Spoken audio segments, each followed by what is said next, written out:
صلی اللہ علیہ یا رسول اللہ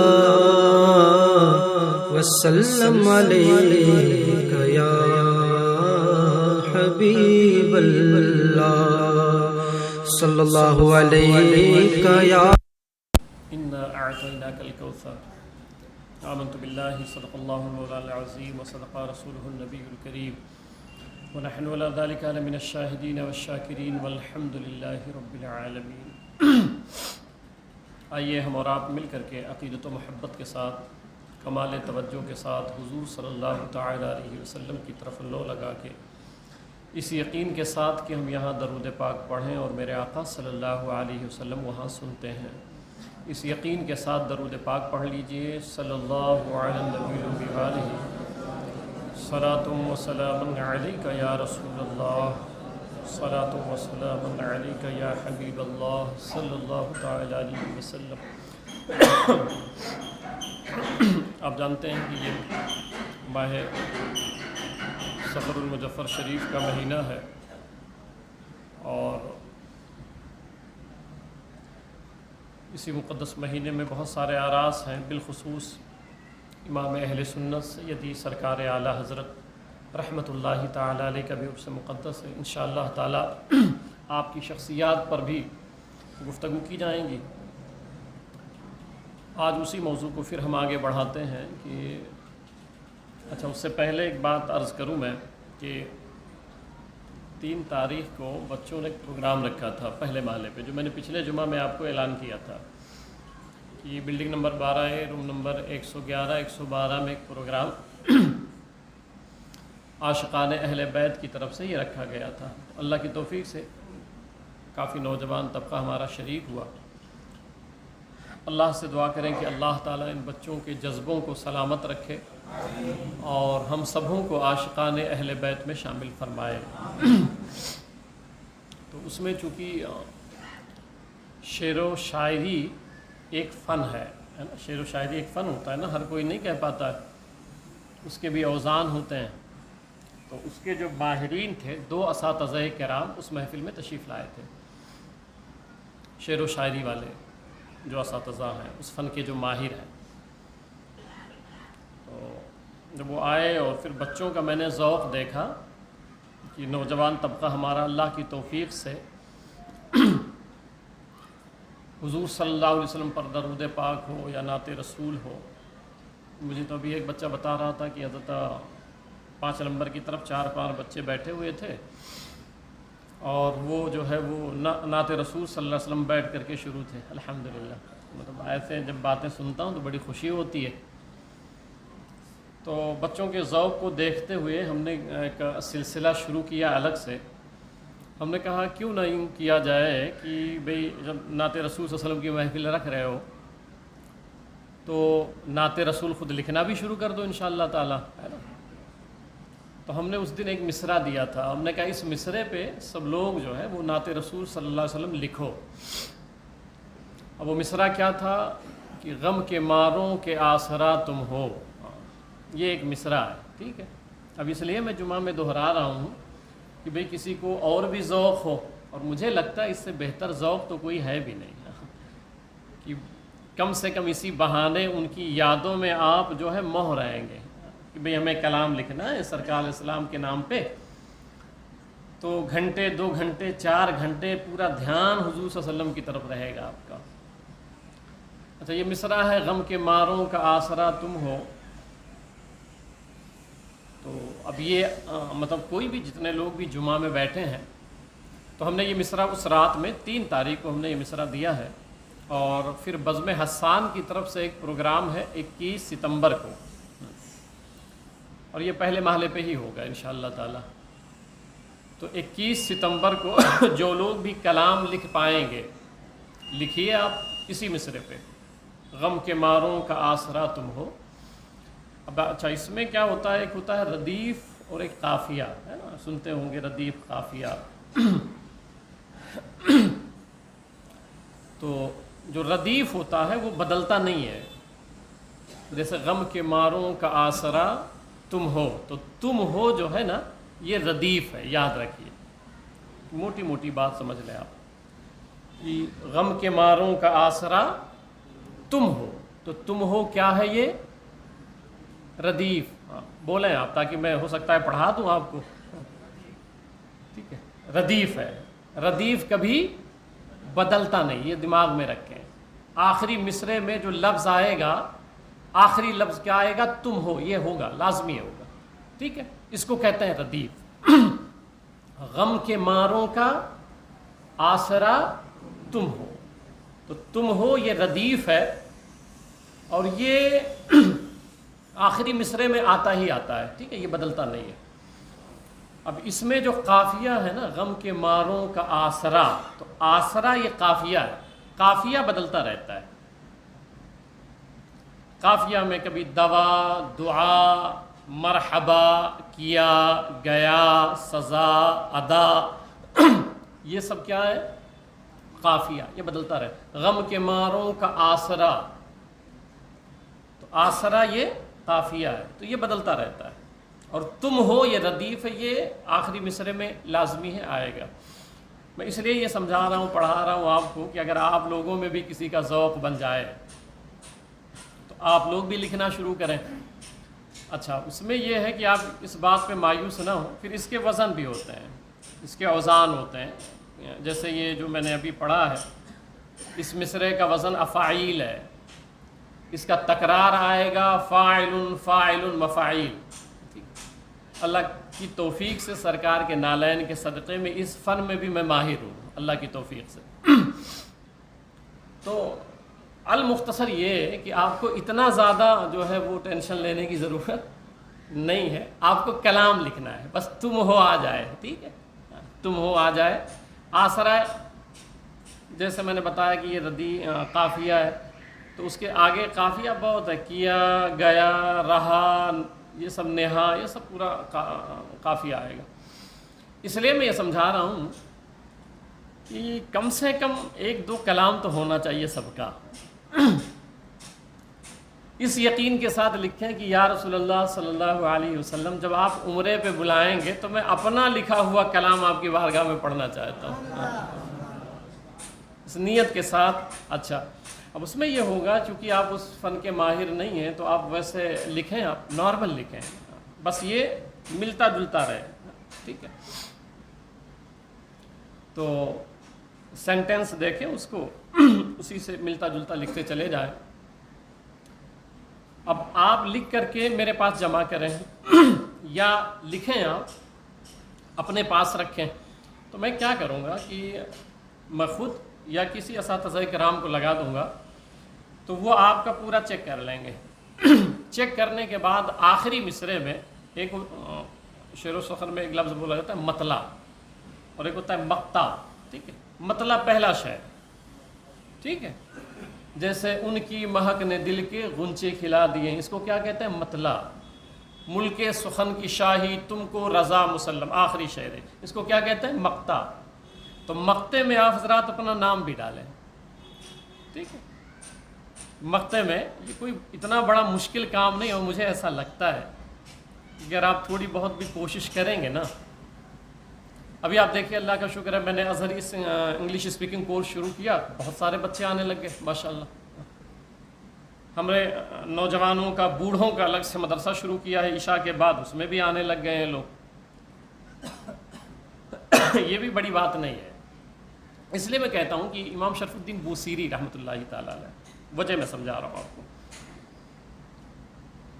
حضور صلی اللہ علیہ وسلم کبھی ایسا سنے ہو آپ، سرکار سلام خوش ہوتے تھے صحابہ سے اللہ کے ذکر پہ اور سب پہ، مگر ایک امتیاز میں بتاؤں کہ حضرت حسان بن ثابت رضی اللہ تعالیٰ عنہ جب وہ حضور صلی اللہ علیہ وسلم کلام سنانے لگ گئے، احسن من لم ترکت عینی واجمل کمن لم تلد النساء خلقت مبرئا من کل عیب کانک قد خلقت کما تشاء، تو جب آپ اشعار سنانے لگ گئے تو حضور صلی اللہ علیہ وسلم نے ان کو ممبر پہ کھڑا کیا۔ اب یہ کس کی برکت سے ممبر پہ چڑھے، نعت رسول صلی اللہ علیہ وسلم۔ اور پھر یہی نہیں، میرے آقا صلی اللہ علیہ وسلم اتنا خوش ہوئے کہ اپنی ردائے مبارکہ، چادر شریف ان کو ہدیتاً تحفتاً عطا فرما دیا، نعت رسول صلی اللہ علیہ وسلم سن کے۔ ابن عباس حضرت عباس رضی اللہ تعالیٰ عنہ جب یہ خیبر سے واپس ہوئے تھے تو عرض کیا کہ یا رسول اللہ صلی اللہ علیہ وسلم میں آپ کو شعر سناؤں، آپ کی نعت سناؤں؟ تو سرکار نے فرمایا سناؤ۔ تو انہوں نے وہ کلام پڑھے، وہ کلام میرے پاس لکھے رکھے ہیں، تو انہوں نے وہ کلام پڑھے۔ جب انہوں نے حضور صلی اللہ علیہ وسلم کی نعت پڑھی تو سرکار خوش ہو گئے اور سرکار نے فرمایا کہ اللہ تعالیٰ تیرا چہرہ روشن فرما دے۔ یہی وجہ ہے کہ جو نعت خواں پیسے کے لیے نہیں، ابھی ایک دور چل گیا ہے کہ بھئی وہ 5,000 لیں گے، 10,000 لیں گے، 20,000 لیں گے۔ میں تو کبھی سوچتا ہوں کہ یہ لوگ حضور صلی اللہ علیہ وسلم کو کیا جواب دیں گے کہ یا رسول اللہ ہم آپ سے محبت کرتے تھے اور آپ کے محبت میں نعت لکھتے تھے، اس کا 20,000 لیتے تھے۔ نعوذ باللہ، یہ حالت ہے حضور صلی اللہ علیہ وسلم پر نعت لکھنے کا، حضور صلی اللہ علیہ وسلم پر نعت پڑھنے کا، اور پھر دعویٰ یہ ہے کہ سرکار ہم آپ سے محبت بھی کرتے ہیں۔ اللہ سمجھ عطا فرمائے گا۔ تو کوئی بھی نعت خواں، یہ بہت پہلے میں نے یہ بات کہی تھی کہ میں نے اپنی زندگی میں ایسا کوئی نعت خواں نہیں دیکھا جو حضور صلی اللہ علیہ وسلم کی محبت میں ڈوب کے پڑھتا ہو۔ نعت خواں کا مطلب یہ نہیں ہوتا ہے کہ آپ نعت خواں نہیں ہو، ہر کوئی نعت پڑھنے والا نعت خواں ہے، ہر کوئی نعت پڑھنے والا نعت خواں، ٹھیک ہے۔ وہ شاعر ہوتے ہیں جو لکھتے ہیں، وہ الگ ہوتے ہیں۔ تو میں نے اپنی زندگی میں ایسا نعت خواں نہیں دیکھا ہے، بالخصوص جو مشہور لوگ ہیں کہ بھئی وہ نعت رسول صلی اللہ علیہ وسلم پڑھتے ہیں اور دل سے پڑھتے ہیں، کہ وہ 10 سال 5 سال 2 سال نعت رسول صلی اللہ علیہ وسلم حضور صلی اللہ علیہ وسلم کی محبت میں ڈوب کے پڑھتے ہوں اور حضور صلی اللہ علیہ وسلم نے ان کو اپنے روضے پہ آج تک نہ بلایا ہو، ایسا میں نے دیکھا نہیں ہے۔ اس لیے میں یہ کہہ رہا ہوں، تو میں اس کر رہا ہوں کہ یہی وجہ ہے، وہ میں جو سمجھا رہا تھا کہ حضرت عباس رضی اللہ عنہ نے جب کہا تو سرکار نے دعا دے دی۔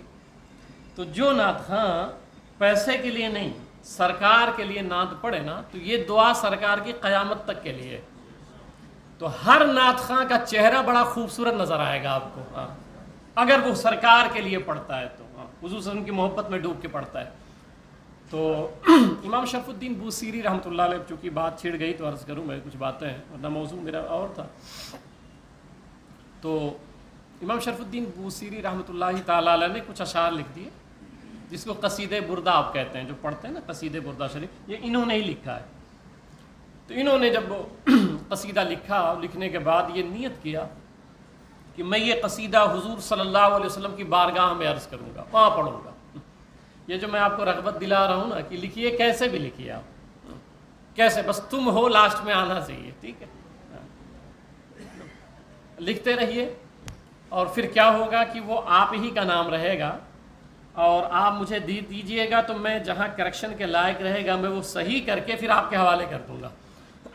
اور 21 تاریخ کو انشاءاللہ تعالیٰ یہ جو پروگرام ہے نا، یہ خالص اسی لیے، یہ 21 ستمبر کو پہلے محلے پہ آپ 50 لوگ لکھیے، 100 لوگ لکھیے۔ میں نے بچوں سے بھی کہا ہے کہ مجھے فجر تک بیٹھنا پڑے میں بیٹھوں گا، مگر سب کا کلام جب تک ہو نہیں جائے گا ہم لوگ وہاں سے نہیں اٹھیں گے انشاءاللہ تعالیٰ۔ سب کا سنا جائے گا، ہاں سب کا کلام سنا جائے گا۔ آپ پڑھ نہیں سکتے ہیں ترنم کے ساتھ جو ہے تو ویسے پڑھیے جیسے ان کی مہک نے دل کے غن، اس طرح پڑھ کے سنا دیجیے۔ یہ بھی آپ کو لگے گا تو آپ مجھے دے دیجیے گا، میں پڑھ کے سنا دوں گا، ہاں کلام آپ کا رہے۔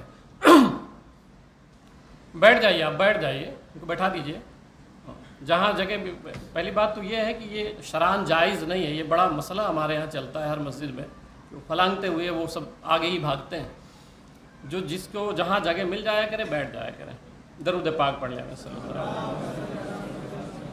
وسلم۔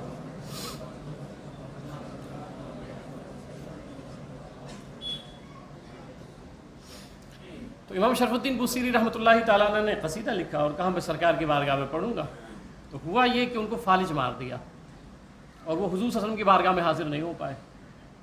اب یہ میں کیوں رغبت دلا رہا ہوں وہ وجہ سمجھا رہا ہوں آپ کو۔ تو فالج مار دیا، اٹھ بیٹھ نہیں پاتے تھے، کئی مہینے گزر گئے، اور یہ نیت تھی کہ میں یہ قصیدہ سرکار کی بارگاہ میں عرض کروں گا اور کسی کو سنایا بھی نہیں تھا۔ تو ایک دن ایسا ہوا کہ آپ لیٹے اور محو خواب تھے، سو گئے، تو خواب میں میرے آقا صلی اللہ علیہ وسلم خود ہی تشریف لے آئے۔ انہوں نے قصیدہ لکھا تھا سرکار کی محبت میں، اب یہ جو میں بار بار سمجھاتا رہتا ہوں، آپ 15 سال سے دیکھتے ہوں گے کہ میری تقریر کا نقطہ جو ہے وہ عشق مصطفیٰ رہتا ہے ہمیشہ. کوئی بھی موضوع ہو میں آؤں گا وہیں پہ، کیونکہ جس کے اندر حضور صلی اللہ علیہ وسلم کی محبت پیدا ہو گئی اور جو عاشق رسول ہو گیا وہ کامیاب ہو گیا، وہ کامیاب ہو گیا. تو میرے آقا صلی اللہ علیہ وسلم تشریف لے آئے، اور آنے کے بعد حضور صلی اللہ علیہ وسلم نے ارشاد فرمایا کہ شرف الدین، کہا سرکار حاضر ہوں. تو سرکار نے فرمایا ذرا وہ کلام جو تو نے لکھا ہے نا ذرا مجھے سنا دے. یہ جو میں نے آپ کو ابھی کہا نہیں کہ آپ کلام اس نیت کے ساتھ لکھیے کہ سرکار مجھے وہیں بلا لیجئے، کہ میں آؤں اور آپ کے روضے پہ. بھئی ایک آدمی ہوتا ہے جب کسی اپنے محبوب سے ملنے جاتا ہے تو گفٹ لے جاتا ہے کہ نہیں لے جاتا ہے؟ تحفہ لے جاتا ہے نا. بھئی آپ سعودی میں کوئی رہتا ہو، وہاں سے اپنے گھر کے لیے آ رہا ہو تو ویسے خالی ہاتھ آ جاتا ہے. میں یو پی بلرام پور کا ہوں، میں گھر پہ جاتا ہوں تو خالی ہاتھ جاتا ہوں؟ نہیں، لوگوں کے لیے تحائف لے کے جاتے ہیں، ہر کوئی وطیرہ رہتا ہے محب کا.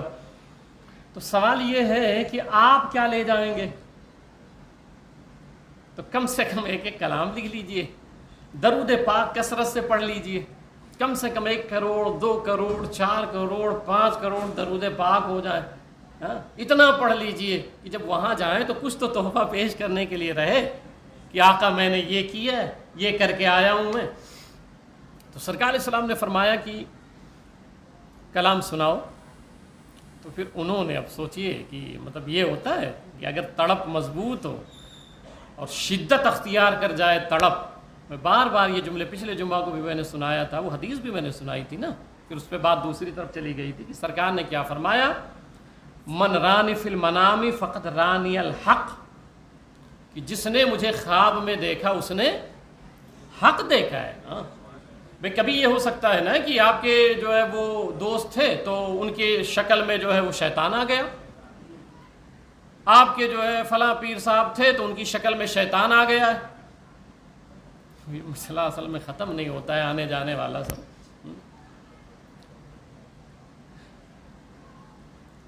کئی جمعہ سے میں سمجھاتا ہوں کہ آیا کرو، جہاں جگہ ملے بیٹھ جایا کرو. کیا کہا جائے، بے شران یہ گنہگار بھی آپ ہوتے ہیں. بھئی پھلانگنا یہ جائز نہیں ہے نا، کسی کی کندھے کو پھلانگتے ہوئے آنا. کیا ہوتا ہے، دوا کڑوی ہوتی ہے مگر کھاؤ تو صحت یاب ہو جاؤ نا، اگر نہیں کھاؤ گے تو بیمار ہی رہو گے. تو اس لیے ایسی حرکتیں بالکل نہ کیا کریں، جس کو جہاں جگہ ملا کریں وہیں بیٹھ جایا کرو. تو سرکار علیہ السلام فرماتے ہیں، میں نے بتایا تھا کہ وہ رحمت للعالمین ہے، تو صحابہ کرام تو حضور صلی اللہ علیہ وسلم کی زیارت کرتے تھے، مگر ہم کیسے زیارت کریں؟ ظاہری حیات میں سرکار علیہ السلام نہیں ہے، تو سرکار نے ایک راستہ کھول دیا، کیونکہ وہ رحمت للعالمین ہے، ہمارے لیے بھی تو رحمت ہے. تو ان کو زیارت کرائی، ہم کیا کریں؟ تو یہ تھا کہ بھئی شیطان کسی کی بھی شکل اختیار کر لیتا ہے. بھئی وہ آپ نے سنا ہوگا نا. اصل میں تھوڑا سا الگ مائنڈ کا ہوں. میں آپ کو ایک مثال دوں. ایک صاحب میرے پاس آئے، بہت پہلے کی بات ہے، بات آئی تو میں عرض کروں کہ انہوں نے سلام کیا، السلام علیکم ورحمۃ اللہ. تو میں نے جواب دیا. تو بولے حضرت ایک مسئلہ پوچھنا. ہم نے پوچھے. بالکل. کہنے لگے امام صاحب ایسا ہے کہ میں جو ہے وہ نماز چاشت کے بعد سویا ہوا تھا، تو آقا علیہ السلام میرے خواب میں تشریف لائے. ابھی پہلے پوری بات سن لیجیے آپ. تو آقا علیہ السلام جو ہے میرے خواب میں تشریف لائے، اور جب تشریف لائے تو میں نے کہا ماشاءاللہ بھائی اچھی بات ہے، مگر چونکہ میں تھوڑا سا الگ مائنڈ کا، وہی میں نے جملہ کہا. تو میں نے ان سے یہ کہا کہ یہ بتائیے کہ کیا کرنے سرکار تشریف لائے تھے؟ تو کہنے لگے وزنی چیز تھی، اس کو میں اٹھا نہیں پا رہا تھا، تو سرکار اٹھوانے آئے تھے. تو میں نے کہا جس نبی کے اشارے سے چاند 2 ٹکڑے ہو جائے، ڈوبا ہوا سورج پلٹ آئے، وہ تمہارا وزنی چیز سرکار اٹھانے مدینہ پاک سے آئے تھے. ایک بات. تو میں نے کہا اچھا چلیے ٹھیک ہے، ایک بات بتائیں کہ حضور صلی اللہ علیہ وسلم کا چہرہ اقدس کیسا تھا؟ تو وہ تھوڑا سا گھبرائے. تو میں نے کہا یہ کیسے پتہ چلا کہ یہ حضور صلی اللہ علیہ وسلم ہی ہیں؟ آپ نے پہلے دیکھا ہے؟ آپ کو کیسے پتا؟ تب انہوں نے کیا کہا کہ میں نے جو ہے وہ نہ چہرہ دیکھا، بس ایک آواز آئی کہ یہ حضرت محمد صلی اللہ علیہ وسلم ہے. تو ہم نے کہا بیٹے ایسا ہے کام دھندا کرو, روزی روٹی کے لیے آگے بڑھو, کیونکہ یہ لوگ وہ کرتے ہیں جن کو پیر بننا ہوتا ہے. ایک بڑا اچھا ٹرک ہے, نو انویسٹمنٹ اونلی پروفٹ. وہ پیری مریدی ہے, 1 روپیہ نہیں لگانا ہے, بیٹھے رہو. اب جو پیری مریدی کا ہے کہ وہ کالا پیلا پہنو تو کہتے ہیں یہ بابا صاحب ہے, ٹوپی کلر کر لو, یہ کلر کر لو. اب کپڑے میں بھی سلسلے چل پڑے ہیں, آپ دیکھیں نہیں کہ یہ سلسلہ ہے, یہ ابھی تک انسانوں میں تھے کہ بھائی یہ سلسلہ ہے, یہ فلاں سلسلہ ہے, یہ فلاں سلسلہ. اب ٹوپی لنگی آنے والے بنیائن اور پتہ نہیں کیا کیا میں بھی سلسلے ہو جائیں, اللہ خیر فرمائے. یہ حالات ہیں, یہ حالات کہ آپ دیکھیں وہ رنگ برنگا پہنا ہوا ہے, یہ بابا صاحب. یہ آپ کا سوچ ہے, آپ کی مینٹالٹی ہے. یہ آپ یہ سوچ, یہ بابا صاحب ہے, یہ صوفی صاحب ہے. کپڑے سے بابا وابا کوئی ہوتا ہے؟ یہ لال پیلا کالا پہننے سے کوئی بابا ہو جاتا ہے یا صوفی ہو جاتا ہے؟ جس کا دل اپنا دل نہ رہے, جو اپنا دل نکال کے اللہ کے حضور تحفہ پیش کر دے, وہ ولی ہوتا ہے. جس کا دل ذاکر ہو جائے, دن رات وہ اللہ اللہ کرتا رہے, اسے ہوش نہ رہے ان چیزوں کا. ہماری تو یہ سوچ بن گئی ہے, جس کے بال بڑے ہو گئے صوفی صاحب ہو گئے, جن کے ناخن جو 6 مہینہ نہیں نہایا ہے یہ بھئی یہ ہو گیا ہے, آگل پاگل ہو گیا ہے, یہ مجذوب ہو گیا ہے. کیا تماشا ہے یہ, کیا تماشا ہے یہ؟ نہاتا نہیں ہے سال سال بھر, یہ مجذوب ہو گیا. اب تو اللہ ماشاءاللہ, ورنہ پیر صاحبان کا بھی یہ حال, اللہ ماشاءاللہ. میں بھی کسی در کا غلام ہوں, میں سب کو نہیں کہتا, مگر اکثریت جو میں دیکھتا ہوں کہ اگر لڑکا جو ہے نا وہ عقل مند پیدا ہوا تو جانشین ہے. بھائی جانشین اگر ایسا ہوتا تو حضور صلی اللہ علیہ وسلم ڈائریکٹ مولا علی کو بنا دیتے نا, مگر حضرت ابو بکر صدیق رضی اللہ تعالیٰ عنہ کو خلیفہ صحابہ نے چنا. تو مطلب یہ ہے کہ اس میں رشتہ داری نہیں چلتی ہے کہ بھئی میں پیر صاحب ہوں, باپ ہوں تو میرا بیٹا, اس کا اہل ہونا چاہیے کہ اس گدی کے لائق. یہ گدی نشین نہیں ہوتے ہیں, یہ لوگ گدا نشین ہوتے ہیں. گدی نشین نہیں, ان کو میں کہتا ہوں یہ گدا نشین ہے. پھر یہ خانقاہ میں نہیں بیٹھتے ہیں, یہ خواہ مخواہ میں بیٹھتے ہیں. وہ خانقاہیں نہیں ہوتی ہیں, وہ خواہ مخواہیں ہوتی ہیں. خانقاہ کا مطلب یہ ہوتا ہے, یاد رکھیں, پیر کا کام یہ ہوتا ہے کہ دنیا سے آپ کو کاٹ کر کے اللہ کی طرف جوڑ دے, وہ پیر ہوتا ہے. مرید وہ ہوتا ہے جو اپنی تمام حالات کو سمیٹ کر کے اور اللہ کی طرف رجوع کر لے, وہ مرید ہو جاتا ہے. آپ کا حال یہ ہے, مجھے کہنا پڑتا ہے سخت الفاظ, اس کی وجہ یہ ہے نا کہ میں نذرانے شکرانے نہیں لیتا ہوں. تو اس لیے بہت سارے لوگ یہ ڈرتے ہیں یار میرے تو نذرانے بند ہو جائیں. میں ان چیزوں سے بڑا دور ہوں, بہت دور ہوں, اللہ کی توفیق سے بہت دور ہوں. تو اس لیے جو ہے یہ آپ جو چل رہا ہے ماحول, اس سے اجتناب کریں. یہ چیزیں نہیں ہوتی ہیں. حضور صلی اللہ علیہ وسلم سے بڑا پیر کون ہے آپ بتائیں؟ سرکار سے بڑا پیر کون ہے؟ تو وہ میں بتا رہا تھا کہ اگر وہ لڑکا عقل مند پیدا ہو گیا تو بھئی یہ میرا جانشین ہے. وجہ یہ ہے کہ اتنا بنا دیا انہوں نے پراپرٹی کہ اگر دوسرے کو دے دیا تو وہ قبضہ کر لے گا, اتنی پراپرٹی ہوتی ہے. تو اہل نہیں بھی رہتا ہے تو بھی چلے گا. اور اگر کہیں پیر صاحب کے یہاں پاگل لڑکا پیدا ہو گیا تب بھی ایک افواہ چھوڑ دیتے ہیں کہ یہ مجذوب ہو گیا ہے. یعنی پاگل ہو تب بھی کام آئے گا, عقل مند ہے تب تو کام آئے گا ہی. میں سمجھانا یہ چاہتا ہوں کہ آپ دین سیکھیں, دین سیکھیں. تو اس نے, میں نے یہ جب یہ کہا اس سے کہ بیٹے کام دھندا کرو اور یہ سب چھوڑو, میں اس لیے میں سمجھاتا ہوں آپ کو. یہ باتیں تھوڑی تلخ رہتی ہیں مگر اس لیے سمجھا دیتا ہوں کہ ماحول ایسا چل رہا ہے کہ آپ ایسے لوگوں کی صحبت میں بیٹھو کہ آپ کا ایمان فوراً غارت ہو جائے گا. ابھی جانتے ہوں گے یہ لوگ کہ ایک بہت بڑا پیر ہے, مگر وہ چونکہ صحابہ کے گستاخ ہے تو وہ ملنے کے لیے 2 لوگوں کو بھیجا. ابھی پرسوں نرسوں کی بات ہے, مغرب بعد آئے ہوئے تھے, تو کہ میں حضرت سے ملنا چاہتا ہوں, میری کبھی ملاقات نہیں ہے. تو ہم نے ان لوگوں کو جواب دیا کہ جو صحابہ کا نہیں وہ میرا کبھی نہیں ہو سکتا ہے. سادہ سی بات ہے. جو اولیاء کرام کا گستاخ ہو, صحابہ کا گستاخ ہو, اس سے میرا کیا تعلق ہے؟ تو عرض یہ سمجھانا مقصد یہ ہے کہ آپ دین سیکھیں, دین. یاد رکھیں کہ اگر آپ عمل برا کر لیے اور ایسی عمل اور ایسے الفاظ بولیں کہ کفر ہو گیا, تو حضور صلی اللہ علیہ وسلم آپ کی شفاعت نہیں کریں گے، پیر صاحب تو چھوڑ دیجیے آپ۔ پیر کا کام صرف اتنا سا ہے کہ آپ کو دنیا سے کاٹ کے دین کی طرف لے آئے۔ اب آپ کا بھی حال یہ ہے، میرے پاس ایسے آتے ہیں تو ان کو مگر میں بتاؤں کہ بھئی آپ نماز پڑھیے، درود پاک پڑھیے، تو ہلکا سمجھتے ہیں۔ اور پیر صاحب کے پاس گئے، علامہ اقبال بیٹھے تھے ایک پیر صاحب کے پاس، تو چلو اسی پہ بات ہی کر لیا جائے نا۔ تو علامہ اقبال بیٹھے ہوئے تھے، تو ایک شخص آیا، اس نے کہا حضور روزی روٹی کا بڑا مسئلہ ہے، تو دعا کریں آپ ٹھیک ہو جائے۔ تو بولے ٹھیک ہے دعا کروں گا میں۔ تو اس کے پاس کچھ آنا وانا جو چلتا تھا تو اس نے وہ دے دیا نذرانے میں۔ تو علامہ اقبال مسکرائے جب وہ چلا گیا۔ تو انہوں نے کہا کہ ارے علامہ کیوں مسکرا رہے ہیں؟ تو کہنے لگے کہ وہ آیا تھا اپنی پریشانی کم کرنے، وہ بڑھا کے چلا گیا۔ ایک آنا دو آنا رہتا تو کم سے کم کچھ کھاتا پیتا، وہ وہی تھا، وہ بھی آپ کو دے کے چلا گیا۔ آیا تھا پریشانی کم کرنے، اپنی بڑھا کے چلا گیا، بڑھا کے چلا گیا۔ اپنی والدہ آپ کی ماں کو دوا چاہیے تو پیسے نہیں نکلتے آپ کے جیب سے، اور پیر صاحب کو اگر ماہم شریف میں بیٹھے ہیں تو ان کو آپ فالودہ لے جا کے دیتے ہیں۔ یہ آپ کی سمجھ ہے۔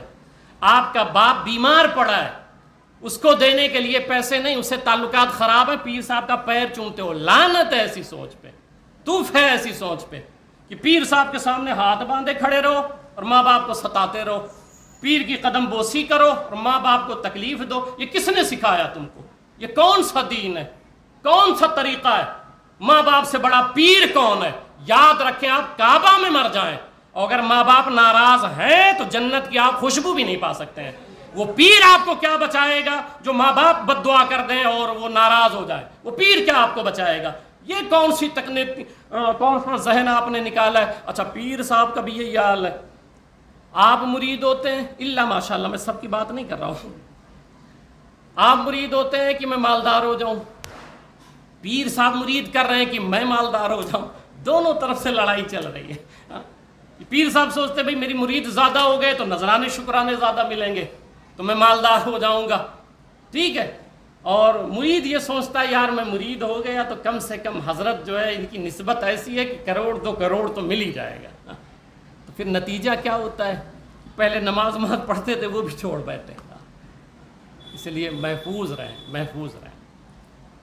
تو میں وہ مکمل کر دوں کہ امام شرف الدین بوسیری رحمۃ اللہ تعالیٰ علیہ نے کہا حضور، اچھا وہ حدیث پاک کی تشریح کر دوں میں، تو سرکار نے کیا طریقہ بتایا؟ اب یہ ہوتا ہے نا کہ اچھا اس کی بھی وضاحت کر دوں نہیں تو کسی کے ذہن میں آ جائے۔ تو میں نے جب اس کو کہا اچھا اس کو میں جانتا ہوں، ٹھیک ہے، یہ مہاڑا کے ہیں وہ، تو میں نے ان کو سمجھایا، ہم نے کہا بیٹا 10ویں کر لی؟ بولے ہاں 10ویں کر لیا۔ تو میں نے کہا یہ لائن ویسے بہت لوگ ہیں اس میں، تم کام دھام کرو، ٹھیک ہے، کام دھام کرو۔ تو خیر وہ اب ماشاءاللہ ملتا ہے، ٹھیک ہے، الحمدللہ انجینئر ہو گیا ہے، اب تو جاب بھی کرتا ہے۔ اچھا میں نے ایسا کیوں کہا؟ کیونکہ سرکار نے کیا فرمایا کہ جس نے حضور صلی اللہ علیہ وسلم کا چہرہ دیکھا، ٹھیک ہے، اس نے حق دیکھا ہے۔ چہرہ، اب چونکہ میں کچھ الگ وجہ سے میں نے پوچھا، ٹھیک ہے، کیونکہ میں پڑھ چکا ہوں، میں جانتا ہوں کہ حضور صلی اللہ علیہ وسلم کا چہرہ اقدس کیسا، تو پھر اس کو میں نے مثال دیا کہ ہم نے کہا وہ آواز جس نے کہا کہ میں حضرت محمد صلی اللہ علیہ وسلم ہے، تو میں نے کہا اس سے بڑی بات تم کو نہ بتاؤں؟ بولے مولانا لوگوں سے تم نے سنا ہوگا مگر دھیان نہیں کیا ہوگا۔ انہوں نے تم کو یاد ہوگا ایک بادل کا ٹکڑا آیا تھا شیخ عبد القادر جیلانی رحمۃ اللہ تعالیٰ علیہ جب جا رہے تھے، تو اس نے تو اور بڑا دعویٰ کر دیا تھا۔ اس نے کیا کہا تھا کہ میں تمہارا خدا ہوں، اے عبد القادر تم کو اب عبادت کی ضرورت نہیں ہے۔ تو پھر آپ نے کیا کہا؟ لا حول ولا قوت الا باللہ، تو بادل پھٹ گیا۔ اس نے کہا عبد القادر آج تم کو تمہارے علم نے بچا لیا۔ تو کہا پھر دھوکہ دیتا ہے، مجھے میرے علم نے نہیں، میرے رب کے فضل نے مجھے بتایا ہے۔ تو میں نے کہا کہ جو ابلیس یہ دعویٰ کر سکتا ہے تو اس لیے یہ سب چکروں میں نہ پڑو۔ ہاں جس نے حضور صلی اللہ علیہ وسلم کو دیکھا، یہ سچ ہے کہ جس نے حضور صلی اللہ علیہ وسلم کا چہرہ دیکھا اس نے حق دیکھا ہے۔ پھر بیان کر دیا کہ بھئی سب کی شکل شیطان اختیار سکتا تھا، میری آپ کی سب کی اختیار کر سکتا ہے۔ کبھی اگر پیر صاحب خواب میں آ جائیں اور کہہ دیں نماز نہیں پڑھنا معاف ہے، تو سمجھ لو وہ پیر صاحب نہیں، وہ شیطان ہے، ٹھیک ہے، پیر صاحب نہیں، کیونکہ پیر صاحب کبھی ایسا حکم نہیں دے سکتے، ان کی شکل اختیار کر سکتا ہے وہ۔ تو المختصر یہ ہے کہ پھر حضور صلی اللہ علیہ وسلم کے لیے ہم کیا کریں کہ یار بھی شیطان تو سب کی صورت اختیار کر سکتا ہے، تو اگر ہم نے دیکھا تو کیا حقیقت میں سرکار کو دیکھا، اگر چہرہ نظر آ گیا تو سرکار علیہ السلام نے ہمارے شک کو بھی زائل فرما دیا. کیا فرما؟ ان الشیطان لا یتمثل فی صورتی. ہاں جس نے مجھے دیکھا اس نے حق دیکھا ہے خواب میں، کیونکہ یہ اختیار اللہ نے شیطان کو بھی نہیں دیا ہے کہ وہ میرا مثل بن سکے، میری شکل اختیار سکے، میرا مثل بن سکے. اب ایک عقیدے کا نقطہ سمجھا دوں. ابلیس سب بن سکتا ہے کہ نہیں بن سکتا ہے؟ آخری بات، ابلیس سب بن سکتا ہے کہ نہیں؟ کسی کا بھی چہرہ اختیار کر سکتا ہے نا، مگر حضور صلی اللہ علیہ وسلم کے مثل آپ بتائیں نا، حضور صلی اللہ علیہ وسلم کے مثل. ابلیس سب بن سکتا ہے، سب کی شکل اختیار کر سکتا ہے، مگر حضور صلی اللہ علیہ وسلم کے مثل. تو جب دعویٰ گرو نے نہیں کیا اور نہ کر سکتا ہے کہ میں حضور کے مثل ہوں، وہ گرو ہے نا ابلیس. تو جب وہ ابلیس ہو کر کے اتنا پاورفل، یہ ہمت اس کو نہیں ہوئی، یہ جسارت، اتنی طاقت اس میں نہیں ہوئی کہ وہ یہ دعویٰ کرتے میں حضور کے مثل ہوں. اب اگر 1400 سال کے بعد یہ دعویٰ کوئی کر دے میں حضور کے مثل ہوں، تو بتائیے پھر گرو بھی ہاتھ جوڑ لے گا کہ صاحب یہ تو ہم نے بھی نہیں کہا تھا، ہم نے کبھی نہیں کہا تھا. تو عرض کرنی تھی، بس وہ بات مکمل کرتے. تو انہوں نے کلام سنایا امام شرف الدین بوصیری رحمۃ اللہ علیہ نے. ٹھیک ہے، تو سرکار علیہ السلام نے کیا کیا؟ خوش ہو گئے، اس قصیدے پہ خوش ہو گئے اور اپنی چادر عطا فرما دی ان کو. چادر ان کو ڈھانک دی، چادر ڈال دیا. اور جب چادر ڈال دیا میرے آقا صلی اللہ علیہ وسلم تشریف لے گئے. تو امام شرف الدین بوصیری کہتے ہیں کہ میں جو کئی مہینے سے بستر پہ پڑا تھا فالج کی وجہ سے، میں اٹھ کے بیٹھ گیا اور جو سرکار نے چادر دی تھی وہ میرے جسم پہ موجود تھی. میرا پورا گھر معطر ہو گیا تھا، خوشبو ہو گئی. فرماتے ہیں میں صبح نکلا باہر تو شیخ ابو الرضا ایک بزرگ تھے، وہ مل گئے. کہنے لگے شرف الدین بوصیری ذرا وہ کلام سنا دے تو. تو انہوں نے کہا میں نے تو یہ کلام کسی کو سنایا ہی نہیں ہے، میں نے لکھا تھا کہ سرکار کو سناؤں گا. تو کہنے لگے رات میں جو محفل نعت ہو رہی تھی اور جو تو سنا رہا تھا اس مجلس میں میں بھی موجود تھا، کہ سرکار سننے آئے تھے، اس لیے میں نے عرض کیا. اسی لیے اس کو کہتے ہیں قصیدہ بردہ. عربی میں بردہ کے معنی ہوتی ہے چادر. ٹھیک ہے، تو یہ چونکہ سرکار سنے تھے اسی لیے اس قصیدے کو کہتے ہیں قصیدہ بردہ شریف. ٹھیک ہے، اس کو پڑھا کر اس کے بڑے فضائل ہیں. تو آپ تمام حضرات کو جیسا کہ میں نے بتایا کہ مصرع کیا ہے؟ غم کے ماروں کا آسرا تم. بولیں آپ سب، غم کے ماروں کا، غم کے ماروں کا آسرا تم ہو، غم کے ماروں کا. اسی پہ نعت رسول صلی اللہ علیہ وسلم لکھنی ہے.